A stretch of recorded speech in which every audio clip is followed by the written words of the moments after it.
వి gold trusted gold buyers మీరు తాకట్టు పెట్టిన బంగారాన్ని విడిపించి ఈ రోజు ఉన్న మార్కెట్ ధరకు కొనబడను 7771077720. Welcome to iDream media.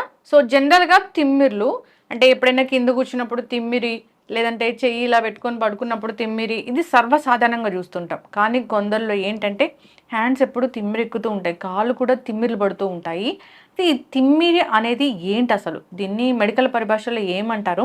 ఇది సీరియస్ ప్రాబ్లమేనా? డాక్టర్ దగ్గరికి ఎప్పుడు వెళ్ళాలి? ట్రీట్మెంట్స్ అంటే ఏమున్నాయి? పూర్తి వివరాలు తెలుసుకుందాం. మనతో పాటు ప్రముఖ న్యూరో సర్జన్ డాక్టర్ రంగనాథం గారు ఉన్నారు, from Aster Prime hospital, Ameerpet. Doctor గారు నమస్తే అండి.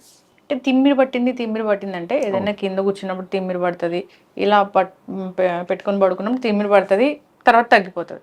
కానీ కొందరికి తిమ్మిరి పడుతూనే ఉంటుంది, చాలా క్రానిక్గా ఉంటుంది. అది ఏంటి డాక్టర్ గారు అసలు? అసలు తిమ్మిరి అంటే ఆంగ్లంలో పరిస్థితిశాస్ అంటారు. అంటే ఏమిటి?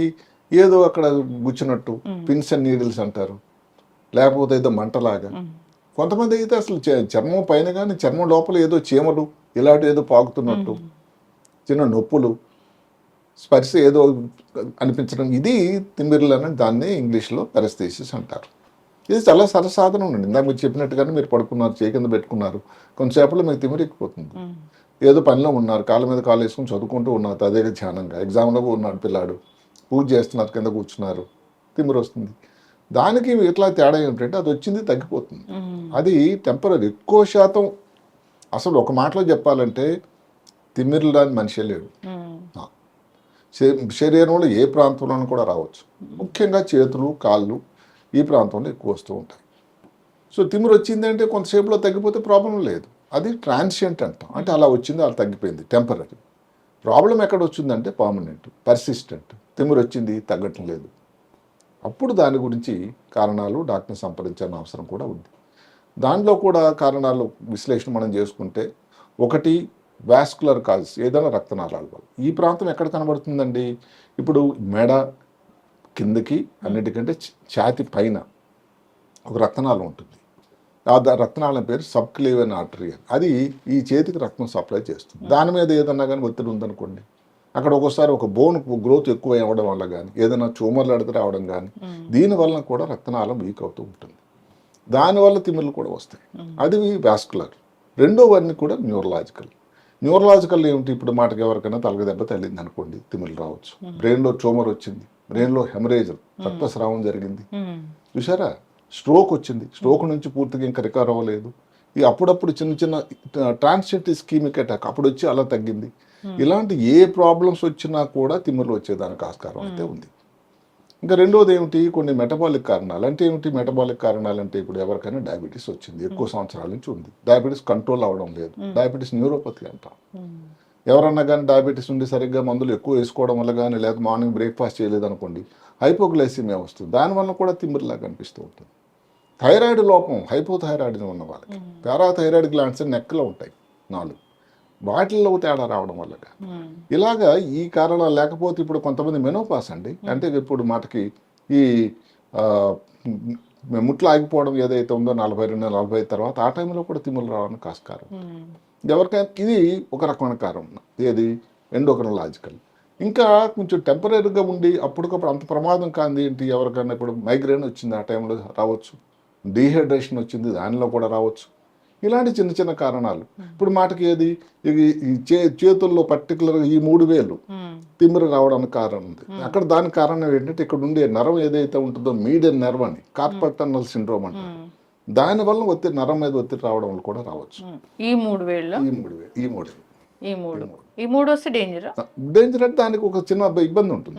అలాగే ఈ 2 వేలకి ఎక్కడ కానీ ఏదైనా ప్రాబ్లం చూడండి, అది నరాలంటే కరెంట్ తీగల్లాగా. ఈ 2 వచ్చినప్పుడు ఈ 3 వేలకు రావు. 5 వేలు వచ్చే మరి వేరే ఉన్నాయి. సో ఈ 2 వేలు అక్కడ ఇక్కడ నుంచి వస్తుంది, ఒకటి అల్నా అన్నారు అని, ఇక్కడ కానీ దాన్ని ఫన్నీ బోన్ అంటారు. తెలియకుండా మన అసలు చాలా మంది ఇట్లా కూర్చున్నారు, చేరు గుద్దుకున్నారు అనుకో, టక్కున కొట్టదు, కరెంట్ షాక్ లాగా. అయితే లక్కీగా ఏంటంటే అది టెంపరీ, అది వచ్చి తగ్గిపోతుంది, మర్చిపోతాం. ఇది వచ్చినా కూడా అసలు లేడీస్లో ఎక్కువ, ప్రెగ్నెన్సీ టైంలో చాలా ఎక్కువ, చాలా ఇబ్బందికరం అనిపిస్తుంది, నిద్ర పట్టదు, నిద్ర పట్టుకున్నప్పుడు కూడా చేయి పైకెత్తాల్సి ఉంటుంది. ఏదైనా టాబ్లెట్లు వాడడం వల్ల టెట్రాసైక్లిన్, క్లోరోఫెనికల్ వాడాల్సి వస్తుంది, థైరాయిడ్ లోపం ఉన్న వాళ్ళు వస్తుంది. దానికోసం ఒక్కొక్కసారి సక్సెస్ ఎక్కితే చిన్నది అక్కడ ఆపరేషన్ చేయాల్సి కూడా అవసరం పడుతుంది. అయితే ప్రెగ్నెన్సీ టైంలో కామన్. సో ప్రెగ్నెన్సీ అయిపోయిన డెలివరీ అయిపోయిన తర్వాత నెమ్మది తగ్గిపోతుంది కూడా. కాబట్టి అందరికీ కార్పోటెన్స్ సిండ్రోమ్ వస్తే దానికోసం ఆపరేషన్ చేయాల్సిన అవసరం. ఇక కొంతమందికి విటమిన్ డెఫిషియన్సీ, ఇప్పుడు B1 డెఫిషియన్సీ, బెరిబెరి వ్యాధి, థైమన్ డెఫిషియన్సీ.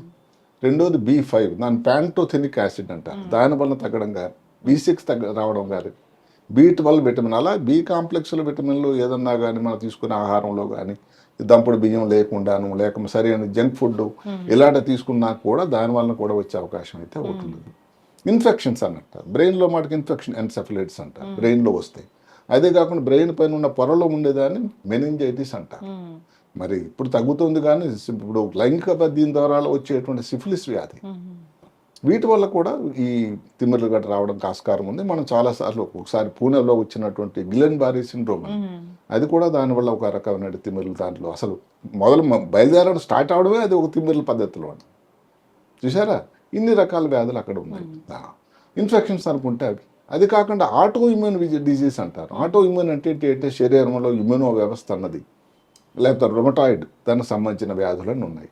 రొమటాయిడ్ ఆర్థరైటిస్ కానీ, ట్రాన్స్వర్స్ మైలైటిస్ కానీ, మల్టిపుల్ స్క్లిరోసిస్ అని కానీ, లోపస్ ఎరిథమెటోసిస్ అని, ఇలాంటి వ్యాధులు ఉన్న వాళ్ళకు కూడా ఇబ్బంది రావచ్చు. ఇలాంటి రకరకాల కారణాలు ఇప్పుడు కొన్ని ఉన్నాయి. మాటకి ఎవరికన్నా యురేమియా అని ఉంది, అంటే కిడ్నీ సరిగ్గా పనిచేయటం లేదు, లేకపోతే ఈ అమలాయిడోసిస్ ఉన్నాయి. ఇలాంటి జబ్బుల వల్ల కూడా ఇలాంటి ఏవైతేనేమి ఇన్ని కారణాలు ఉన్నాయి తిమ్మిరి రావడానికి. అంటే తిమ్మిరి వచ్చి టెంపరీగా అప్పుడు వచ్చి తగ్గిపోతే ప్రమాదం లేదు. పర్సిస్టెంట్గా ఉండేటట్టయితే మాత్రం దాని కారణాలు వెతకాల్సిన అవసరం అయితే ఉంది. చేతుల్లో వస్తే కాళ్ళు వస్తాయి. ఇప్పుడు మనకు వచ్చింది అనుకోండి, ఏది మనం డయాబెటీస్ అనుకోండి. భారతదేశం డయాబెటీస్ వ్యాధికి ముఖ్యంగా హైదరాబాద్ నగరం పెద్ద హబ్ అయిపోయింది. సో ఇక్కడ చాలామంది లాజిక్ ఏమంటారంటే, నేను మందులు వాడుతున్నా కూడా డయాబెటీస్ వ్యాధులు అందరూ గమనించాల్సింది ఏమిటంటే, దాని తాలూకా ప్రభావం శరీరంలో కొన్ని అవయవాల మీద వస్తుంది. ఒక ముఖ్యమైన ఏరియా నరాలు. ఏవైతే ఈ చిన్న నరాలు పలచటం ఉంటాయో వాటి మీద ప్రభావం వస్తుంది. దానినే డయాబెటిక్ పెరిఫెరల్ న్యూరోపతి అంటారు. అలాగే అదే కాకుండా మళ్ళీ కొంచెం టాక్సిన్స్ అంటాం, అది చెప్పడం మళ్ళీ వెనక్కి వెళ్తే, ఇప్పుడు మాటకి ఎవరికైనా కీమోథెరపీ, మధ్యకాలంలో క్యాన్సర్ హాస్పిటల్ చాలా విరివిగా వచ్చాయి. కీమోథెరపీ వల్ల కూడా తిమ్మిర్లు వస్తాయి, మందుల వల్ల. అంటే ఏ మందైనా కొంచెం సైడ్ ఎఫెక్ట్ ఉంటుంది. అదే టైంలో రేడియేషన్ ఇస్తారు, రేడియేషన్ సిక్నెస్ అంటారు. మూడోది ఏమిటంటే, పాతకాలం ఇప్పుడు ఎవరైనా కొన్ని ఇండస్ట్రీలో పనిచేస్తున్నారు, పెన్సిల్ తయారు చేసే దగ్గర లెడ్ ఇండస్ట్రీ, మెర్కురీ దాంతో ప్రమాదం. ఇలా ఆర్సెనిక్ ఈ ఇండస్ట్రీస్లో ఎక్కడికన్నా పనిచేసిన ఏ కారణం వల్ల దానికి ఎక్స్పోజ్ అయినా, భూగర్భ జలంలో ఈ మధ్య కాలంలో ఆర్సెనిక్ తాలూకా శాతం ఎక్కువ ఉందని కూడా ఉంది. దీనివల్ల కూడా తిమ్మిరి రావడానికి ఆస్కారం ఉంది. అంటే మన నరాల నుంచి మామూలుగా రక్తనాళాలు ఇబ్బంది నుంచి బ్రెయిన్లో ఇబ్బంది కానీ, లేకపోతే మెటబాలిక్ ఏదైతే ఉందో ఈ ఎండోక్రైన్ సంబంధించింది కానీ, ఇన్ఫెక్షన్స్ కానీ, ఈ ఆటో ఇమ్యూన్ డిజీజ్ కానీ, లేకపోతే ఈ టాక్సిన్స్ అంటాం, రేడియేషన్ కానీ, కీమోథెరపీ, ఇన్ని కారణాలు తిమ్మిరికి అయితే ఉన్నాయి. అయితే మీరు అడగొచ్చు, ఇప్పుడు ఎప్పుడు డాక్టర్ని సంప్రదించాలి?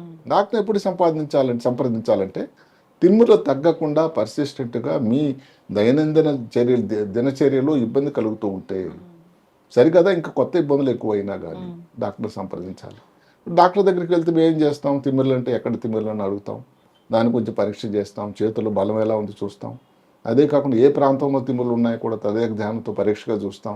ఇవన్నీ చేసిన తర్వాత కొన్ని పరీక్షలు చేయాల్సిన అవసరం ఉంటుంది. ఉదాహరణకి ఏ కష్టాన్ని ఉన్న దాన్ని బట్టి ఒక ల్యాబ్ టెస్టులు, థైరాయిడ్ కోసం టెస్ట్ చేయాలి, విటమిన్ల కోసం అవసరమైతే పరీక్ష చేయాలి, లేకపోతే హైపోథైరాయిడ్ కాల్షియం కానీ, హైపోథైరాయిడ్ హార్మోన్ కానీ పరీక్ష చేయాలి. అదే కాకుండా ఇంకా కొన్ని పరీక్షలు మిగతా మన దగ్గర ఉంది ఏంటంటే, ఇప్పుడు immuno disease, auto immune disease కోసం కూడా ఇవన్నీ కూడా దానికి టైప్ గ్రూప్ 1, గ్రూప్ 1 అని దానికి ఒక గ్రూప్ టెస్ట్లు ఉంటాయి. ఇవన్నీ ఎలా ఉంటాయి, ఎక్స్క్లూజన్ టెస్ట్, అందరికీ అన్ని చేయము. ఉదయంతో ప్రాబ్లం వచ్చినప్పుడు ముందు విటమిన్ టెస్ట్ చేసాము, దానిలో మందు ఇచ్చాము, మందు తగ్గిపోతే అసలు మిగతా టెస్ట్లు లేవేగా. లేకపోతే నెరో కండక్షన్స్, ఇవన్నీ నరాలకు సంబంధించింది కాబట్టి నెరో కండక్షన్ వెలాసిటీస్ అనే ఒక టెస్ట్ కూడా చాలా ఉపయోగం అవుతుంది. నడుములో కానీ ఏదైనా ఇబ్బంది ఉందనుకోండి, స్పైనల్ కెనాల్ స్టెనోసిస్ అంటారు, నడుములో ఇబ్బంది వల్ల కూడా రావచ్చు. సో అలాంటప్పుడు ఎంఆర్ఐ లాంటి అవసరం కూడా పడవచ్చు. లేదన్నా ఇప్పుడు ఇందాకైతే మనం చెప్పుకున్నటువంటి నరం చిన్నది ఇక్కడ కానీ అల్ట్రాసౌండ్ లాంటి ఒక్కోసారి దానిలో నిపుణులు కానీ చేసినట్టయితే అది పెద్ద కాస్ట్లీతో కూడా ఒక పరీక్ష కాదు, దానివల్ల కూడా చాలా తెలుస్తుంది. ఏదన్నా కానీ ఈ టెస్టుల అవసరాన్ని బట్టి ఆ పర్టికులర్ టెస్ట్ని మనం ఎన్నుకుంటే దానికి ఖర్చు లేకుండా కూడా చేయొచ్చు. ఓకే. ఇప్పుడు ఒకసారి టెస్ట్లో నిర్ధారణ అయింది ఈ కారణం, ట్రీట్మెంట్ అయితే దానికి ట్రీట్ ద కాజ్.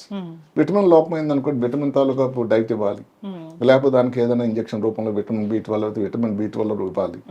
ఇక్కడ కానీ ఒత్తిడి మన కార్పొరేట్ నల్లు అంటే ముందు ప్రయత్నించి చూసి తగ్గకపోతే దానికోసం చిన్న శస్త్రచికిత్స కూడా చేయాల్సి ఉంటుంది. అలాగే క్యూబిటల్ టనల్ అంటారు, ఇక్కడ కూడా ఒకటి ఉంటుంది, దానివల్ల ఇబ్బంది కానీ వచ్చినట్టయితే సరే. రక్తనాళాల్లో కానీ చివరికి అంత నిర్ధారణ జరిగింది, ఇక్కడ ఏదైతే ఉందో థొరాసిక్ అవుట్లెట్ సిండ్రోమ్ అని అనుకుంటే ఆ రిబ్బు ఏదైతే నొక్కుతుందో దాన్ని తీయాల్సి ఉంటుంది, లేకపోతే అక్కడ ఉన్న చూమరకు కూడా ఒక ఏదైనా వైద్యం చేయాల్సి ఉంటుంది. ఇప్పుడు కీమోథెరపీ సైకిల్ అనుకోండి, దానికోసం ఆ మందులు ఏ మందుల వల్ల అయితే వచ్చిందో దాన్ని కొంత డోస్ తగ్గించడం కానీ లేకపోతే దాని ప్రత్యామ్నాయం ఏదైనా ఆలోచించాలని చేయాలి. రేడియేషన్ అప్పుడు కూడా డోస్ తగ్గించిన ఇలాంటి కూడా చేయాలి. ఏదైతే ఏ కారణం వల్ల తిమ్మిరి వచ్చిందో దానికి వైద్యం చేస్తే నెమ్మదిగా దానికి తగ్గడానికి ఆస్కారం. ఇక్కడ నరాలు ఏమైనా ఒత్తుకుని వచ్చింది అంటే, కంప్రెస్ అయ్యి వచ్చింది అంటే దానికోసం MRI చేస్తారా? చేస్తాం. అది కూడా ఏంటంటే మెడలో కానీ ఉంది తిమ్మిరికి అయితే కారణం, ఇంకోటి ఏంటంటే మెడలో కానీ స్పాండిలోసిస్ అంటాం. ఇప్పుడు బాధకి ఏదైనా బరువులు ఎత్తారనుకోండి, దానిలో నడుములో ప్రాబ్లం వచ్చి కాలు తిమ్మిరి అవుతూ ఉంటుంది కొంతమందికి, డిస్క్ ప్రొలాప్స్ అంటాం. ఇలాంటివన్నీ చాలా కామన్. దీనికి ఏమిటంటే ఇప్పుడు అందరు అడుగుతారు ప్రివెన్షన్ అంటే నిజానికి ఏం లేదు. మనం ఇప్పుడు మాటకు నడుములో డిస్క్ ఉందని దానికి బరువులు ఎత్తకూడదని చెప్తాం, ముందుకు వంగే పనులు ఏమైనా చేయకూడదు, ఇలాంటి కొన్ని జాగ్రత్తలు, కొన్ని రెస్ట్ ఇవ్వాలి. ఒకసారి రెస్ట్ ఇచ్చినట్టయితే rest is the best medicine, తీసుకుంటే శుభ్రంగా తగ్గిపోతూ ఉంటుంది. లేకపోతే ఇంత కార్పొరేట్ సిండ్రోమ్ దానికి బ్రేస్ ఉంటుందండి, ఈ 3 వేలకు కలిపి ఇలా పెడతారు, ఇలా పెట్టినట్టయితే కొంతవరకు తీసేసి నొప్పి కూడా తగ్గిపోతుంది. ఇంత లోపల డెలివరీ అయిపోతుంది, ప్రెగ్నెన్సీ టైంలో ఉన్న నొప్పి అంతా తగ్గిపోయి హాయిగా ఉంటారు. ఇవన్నీ చేసి నెరో కండక్షన్లో కానీ ఇంకా ఒత్తిడి తగ్గలేదు, పేషెంట్కి 3 వేలలో ప్రాబ్లం ఉందంటే దానికోసం చిన్న ఆపరేషన్, అది ఇక్కడ బ్లాక్ ఇచ్చే చేస్తారు, చాలా చిన్న ఆపరేషన్. ఉదయం అడ్మిట్ అయ్యి ఆపరేషన్ చేయించుకొని సాయంకాలం కాలం ఇంటికి డిశ్చార్జ్ అయ్యేటువంటి చాలా మంచిది. అదే కాకుండా ఇందాక మనం చెప్పుకున్న అల్నార్ నెర్వ్ ఇక్కడ ఉంటుంది, ఫన్నీ బోన్ ఉంటుంది దాని పేరు, తెలియకుండా గుద్దుకుంటాయి. అంటే అందరికి అలా చేయము, అది కంటిన్యూస్గా ఉండి ఒకసారి కొంతమందికి ఈ వేలు రెండు కూడా వీక్ అవుతాయి. అలా ఉండేటట్టయితే దానికోసం ఏదైతే ఉందో అల్నార్ నర్వ్ యాంటీరియర్ ట్రాన్స్పోజిషన్ పరిస్థితి అంటే ఇక్కడ ఉన్న నరం ఈ బోన్ కన్నది పాపం ఇబ్బంది అవుతుంది కాబట్టి అక్కడి నుంచి తీసుకొచ్చి పైన పెడతాం, దానికి ఒక కొత్త ప్రాంతానికి తరలిస్తాం అన్నమాట. ఇప్పుడు ట్రీ ట్రాన్స్పోజిషన్ చేస్తున్నారు చూడండి, రోడ్డు మీద ఏదో రోడ్డు విశాలం చేస్తూ ఉంటే చెట్టు కట్ చేస్తుంటే అందరూ ఈ ఎవరైతే వాతావరణ పర్యవేక్షకులు లేని వాళ్ళు ఇబ్బంది పెడుతున్నారు. అప్పుడు ట్రీ షిఫ్టింగ్ అని ఒక పద్ధతి వచ్చింది ఈ మధ్య. అలాగే ఈ నరాన్ని అక్కడి నుంచి పైకి పెడుతున్నాం. ఇలా చేయడం వల్ల ఇబ్బంది తగ్గుతూ ఉంది. ఇప్పుడు డిస్క్ ప్రొలాప్స్ ఉందనుకోండి, ముందైతే అందరికి కూడా తొందరపడి ఆపరేషన్ చేయం, దానికి రెస్ట్ తీసుకోవడం, మరీ తప్పనిసరి పరిస్థితుల్లో మందులు అనుకున్నట్టయితే నొప్పి తగ్గడానికి వాడే మందులు ఏదైతే ఉంది ఇబుప్రూఫెన్ అని కానీ, లేకపోతే ఇవన్నీ మధ్యకాలంలో వచ్చాయి, లేదు ప్రెగాబుల్ అనే మందు కానీ, తిమ్మిరి కానీ ఎక్కువ ఉండేటట్టయితే ఒక్కొక్కసారి ఏదైతే ఉందో డయాబెటీస్ వాళ్ళలో ఒక్కొక్కసారి కార్మోజపిన్ లాంటి మందులు కానీ, రేర్గా ఇందాక చెప్పుకున్నటువంటి ఇప్పుడు మల్టిపుల్ స్క్లెరోసిస్ ఇలాంటివి వచ్చినట్టు ఇమ్యునోగ్లోబులిన్స్ కూడా ఇంట్రావెనస్ రూపంలో కానీ, స్టెరాయిడ్ అన్నది ఒకసారి మరీ తప్పకపోతే ఇంకా నిదా శరణం నాస్తి, ఇమ్యూనో డిప్రెషన్ కోసం దాన్ని, ఇమ్యూనో సప్రెషన్ కోసం స్టెరాయిడ్స్ కూడా ప్రెగ్నెన్సీలో రూపంలో వాడవచ్చు. ఇట్లా అన్నిటికంటే ముఖ్యం తెలియాల్సిన తిమ్మిరి అనేది నిర్ధారణ అయిన తర్వాత దాని కారణం ఏంటి, దానికి పరీక్షా పద్ధతులు నిర్వహించిన తర్వాత ఒక ఒక అభిప్రాయానికి వచ్చిన తర్వాత దానికి మనం వైద్యం చేయడం అన్నది. ఇప్పుడు మన గిలెన్ బారీ సిండ్రోమ్ ఉంది, ఆ టైంలో మనం అది ఇమ్యునోగ్లోబులిన్స్ ఇస్తేనే తగ్గింది కదండి. ఇప్పుడు అదే మాట మిగతా వాళ్ళకి ఇవ్వకూడదు కదా. అదే కాకుండా ఇప్పుడు మాటకి ఇప్పుడు కీమోథెరపీ అయింది, ఆ కీమోథెరపీ ఆలోచించాలి, దానికి ఇమ్యునోగ్లోబులిన్. అట్లా ఏ కారణం తిమ్మిరిలో వచ్చింది అన్నది పేషెంట్లు అన్నది వచ్చి పర్సిస్టెంట్గా ఉంటేనే మన దగ్గరికి వస్తారు. పడుకునేటప్పుడు చేయి తిమ్మిరి వస్తే పరిగెత్తుకుని రారు కదా. అదే కానీ ప్రాబ్లం పర్సిస్టెంట్గా ఉండి కాలు అసలు దాన్ని ఏమిటంటే స్లీపింగ్ లింబ్ అంటారు వాళ్ళ భాషలో, అసలు ఈ కాలు లేవడం లేదండి, తెల్లారి నుంచి లేవడం లేదు, అసలు నిద్రపోతే ఎలాగైతే ఉంటుందో కాలు పనిచేయటం లేదు. దాని గురించి దృష్టి పెట్టాల్సిన అవసరం అయితే ఉంటుంది. తిమ్మిర్లు పర్సిస్టెంట్గా వస్తున్నాయి, ఇది క్రానిక్గా అనిపిస్తుంది మనకు అన్నప్పుడు డాక్టర్ దగ్గరికి వెళ్ళాల్సిందే. ఇన్ని కారణాలు ఉన్నాయి, అదేదో చిన్న ప్రాబ్లం కాదు, థైరాయిడ్ లోపమైనా వస్తుంది. సో ఏ కారణం వల్ల మాటకు బెనోపాస్త్రి అప్పుడే ముట్లు ఆగిపోయినాయి వాళ్ళు కూడా రావడానికి వస్తుంది, ఎవరికైనా మైగ్రేన్ వచ్చింది, కానీ అవి టెంపరీ. ఇవేదైతే పర్మనెంట్గా ఉండేటట్టయితే దానికోసం వైద్యం చేయాల్సింది. ఇప్పుడు మాటకు డిస్కే వచ్చింది అనుకోండి, అన్ని ప్రయత్నాలు చేసాం, మందులు ఇచ్చాము, రెస్ట్ ఇచ్చాము, ఫిజియోథెరపీ ట్రై చేసాం, తగ్గలేదు, దానికి మరి శస్త్రచికిత్స కూడా అవసరం పడుతుంది. ఐరన్ డెఫిషియన్సీ ఉన్నా సార్, ఐరన్ డెఫిషియన్సీ వాళ్ళ తిమ్మిరికి పెద్ద అవకాశం లేదు. జనరల్గా ఏవైతే విటమిన్లు ఏవైతే ఉన్నాయో వాళ్ళు చెప్పింది B1, B5, B6, B12 ఈ విటమిన్ల వల్ల రావచ్చు. చక్కటి ఇన్ఫర్మేషన్ డాక్టర్ గారు. ఈ నరాలకు సంబంధించి ఏదైనా టాపిక్ తీసుకోవాలంటే మీ దగ్గర తీసుకోవాలి. అంటే ఇన్ఫర్మేషన్ అనేది చాలా అథెంటిక్గా ఉంటుంది. ఈ తిమ్మిర్లు అనేది ఒక చాలా పెద్ద ప్రాబ్లమే. దానికి చాలా ఇన్ని అసలు. కారణాలు ఉన్నాయి. అంటే తిమ్మిర్లు రాని మనిషి అంటూ లేడు. అక్కడ భాగ్యవంతుడు, పేదవాడు, శ్వేత జాతీయుడు, నల్ల జాతీయుడు, పెద్దవాళ్ళు అని కాదు. తిమ్మిరు రాని మనుషులు అయితే లేరు. అయితే ఏమిటంటే ఎంత ప్రమాదం, ఎంత persistent గా ఉన్నది, అవును. ఎంత ఇబ్బందికరం ఉంది, దానితో మిగతా లక్షణాలు ఏమైనా ఉన్నాయా అన్న దాన్ని బట్టి దానికి ఎంత ఇంపార్టెన్స్ ఇవ్వాలని. అందరు ఫాలో అవ్వాలి డాక్టర్ గారు. చాలా చక్కటి ఇన్ఫర్మేషన్. ధన్యవాదాలు. నమస్కారం.